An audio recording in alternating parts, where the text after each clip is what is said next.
कन्यादान दुर्भाग्यवश से मेरे साथ भी कुछ ऐसा ही हो रहा है। जिस श्रद्धा से मैंने समीर की माँ को अपनी माँ का दर्जा दिया, उनकी हर इच्छा को पूरा करने की कोशिश की, अपनी इच्छाओं को भूलकर कई बार समीर भी मुझसे कहते, सीमा, माँ को कभी भी कुछ चाहिए होता है तो वह मुझसे ना कहकर तुमसे कहती है, क्योंकि वह जानती है मैं शायद उन्हें टाल भी दूँ, लेकिन तुम उनकी हर इच्छा को पूरी करने की कोशिश करोगी। मुझे तुम पर नाज है सीमा, परंतु अपनी भी इच्छाओं का, अपने भी सपनों का ध्यान रखा करो। सबके सपनों को पूरा करते-करते तुम अपने सपनों को भूल मत जाना। और प्यार से मेरे माथे पर हाथ रख देते। मैं कुछ कह न पाती, मेरी आंखें भर जाती। जानती थी कि समीर मेरी सबसे ज़्यादा फिक्र करते हैं और यही मेरी सबसे बड़ी पूंजी है।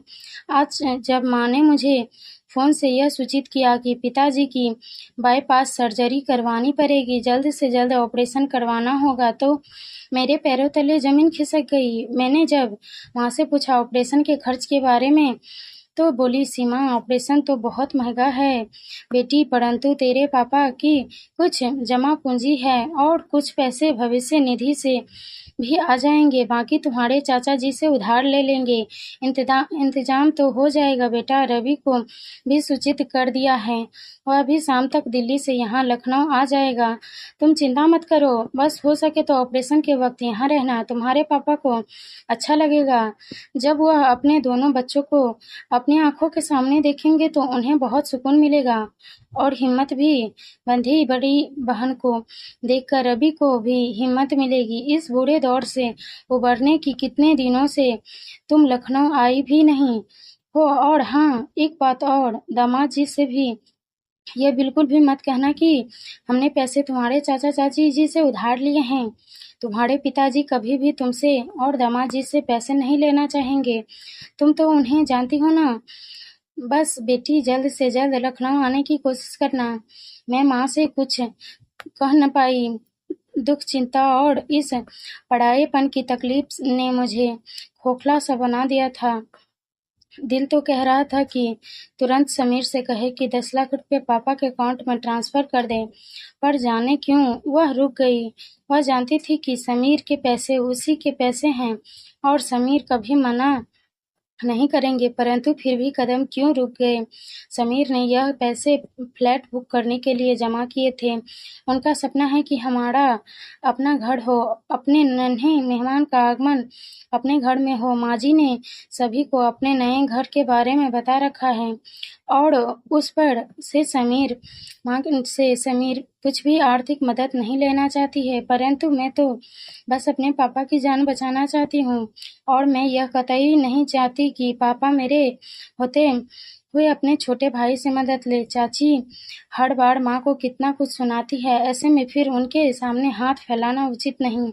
आखिर बेटी होने के नाते क्या अपने माता पिता के आत्मसम्मान की रक्षा करना मेरी जिम्मेदारी नहीं? एक पत्नी और बहू होने का मैंने फर्ज निभाया है, तो एक बेटी होने के नाते अपने फर्ज से कैसे पीछे भाग रही हूँ? ऐसे कई प्रश्न मेरे दिमाग में आ रहे थे और मुझे कुछ समझ नहीं आ रहा था। फिर मैंने माँ जी से इस बारे में बात करने की सोची। आखिर समीर के पैसे पर जितना मेरा हक था उतना ही माँ जी का भी था।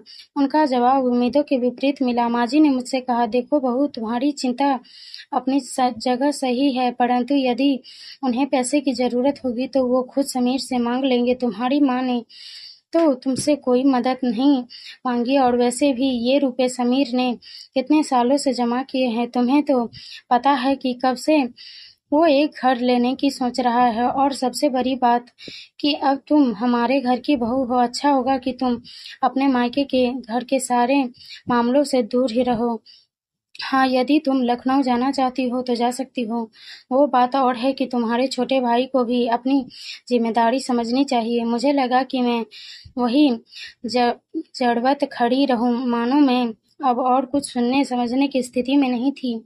मैंने कभी माँ जी से कुछ नहीं मांगा था। मेरी आंखों से आंसू अविरल बहे जा रहे थे। मेरा छोटा भाई रवि बैंकिंग की परीक्षाओं की तैयारी करने दिल्ली गया था। उनके कई परीक्षा दी थी और कई के रिजल्ट आने ही वाले थे। शुरू से ही वह एक होनहार छात्र था, परंतु उसे अभी तक सफलता हाथ नहीं लगी थी। मैं माँ जी से क्या कहती कि या उनकी कही बातें पीड़ा से भी मैं इतनी आहत थी कि मैंने चुप रहना ही उचित समझा। हिम्मत करके समीर से मैं फ़ोन पर बस इतना ही कह पाई कि मेरे जाने का रिजर्वेशन कर जल्द से जल्द तत्काल में करवा दे। शाम को जब समीर घर आए तो उन्होंने मुझे उदास पाया तो कहा, सीमा, पापा जी जल्द ही ठीक हो जाएंगे, तुम चिंता मत करो। मेरी तुम्हारी मम्मी और रवि से बात हुई। मैंने ऑपरेशन के खर्च के बारे में भी पूछा, पर उन्होंने कहा उसकी कोई समस्या नहीं है। फिर भी हो सकता है कि वो हमें बताना नहीं चाहती हो या हमसे आर्थिक मदद नहीं लेना चाहती हो, परंतु तुम चेक बुक साथ लेकर जाना। हमारे पास फ्लैट के लिए जो भी रुपए जमा हैं, तुम्हें जितना भी निकालना हो निकाल लेना। तुम बड़ी बेटी हो और हमारी जिम्मेदारी उनके प्रति भी उतनी है जितनी माँ के प्रति। ठीक है ना? तुम जाने की तैयारी करो और फ्लैट की चिंता बिल्कुल मत करना। हम बाद में फ्लैट ले लेंगे। सीमा, पता नहीं ऑफिस से मुझे छुट्टी मिलेगी या नहीं, लेकिन तुम वहाँ सब संभालने लेना। मैं भी आने की कोशिश करूँगा। समीर, तुम कितने निस्थल हो, कितने अच्छे इंसान हो, यह कहते हुए मेरा दिल भर आया। तभी माँ जी के कमरे से जोर के चीख सुनाई दी। हम दोनों भागकर उसके कमरे में गए। देखा तो वह नीचे जमीन पर सीने के दर्द से छटपटा रही थी।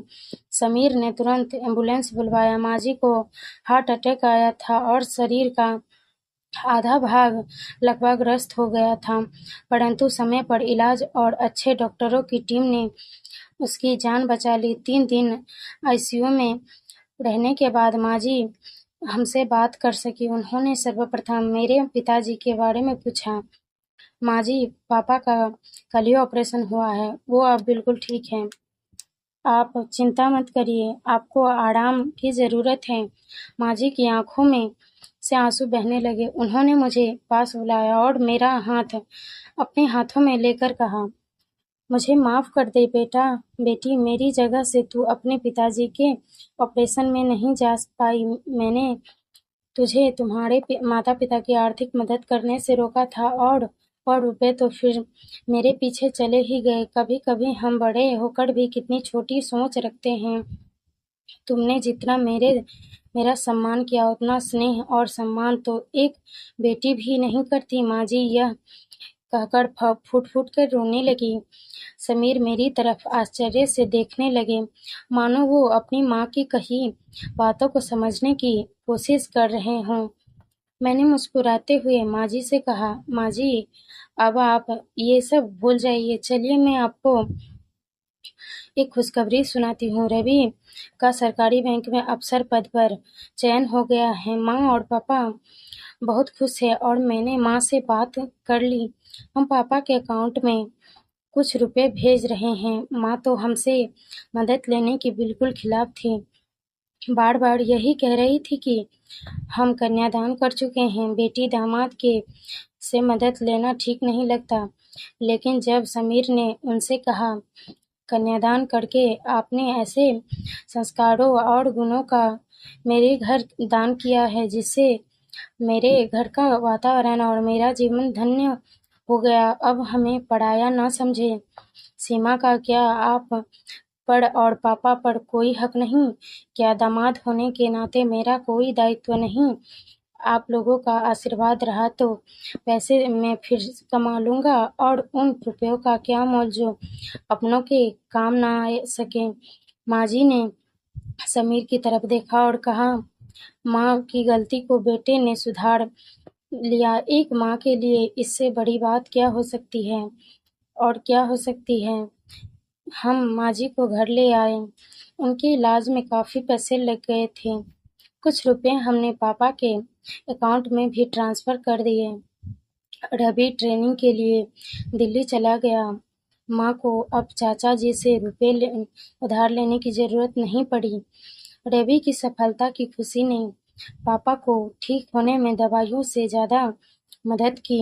दामाद के अपनत्व ने उन्हें गौरव नृत्य कर दिया।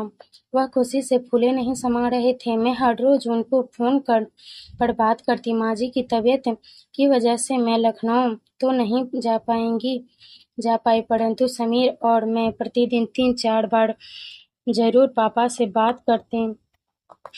कुछ दिनों बाद समीर ने मुझसे पूछा, सीमा, माँ उस दिन हॉस्पिटल में क्या कह रही थी? मुझे समझ में नहीं आ रहा। क्या उन्होंने तुम्हें पापा जी को पैसे ट्रांसफर करने से रोका था? मैंने हंसते हुए समीर से कहा, तुम्हें इतना परेशान होने की जरूरत नहीं है।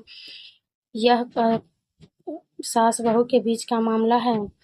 तुम तो बस अब मेरे लखनऊ जाने की रिजर्वेशन करवा दो। माँ जी भी अब ठीक हो गई हैं और ऑपरेशन के बाद मैं पापा से मिली भी नहीं हूँ। इस पर समीर ने झट से कहा, अच्छा तो तुम अकेले अकेले जाओगी?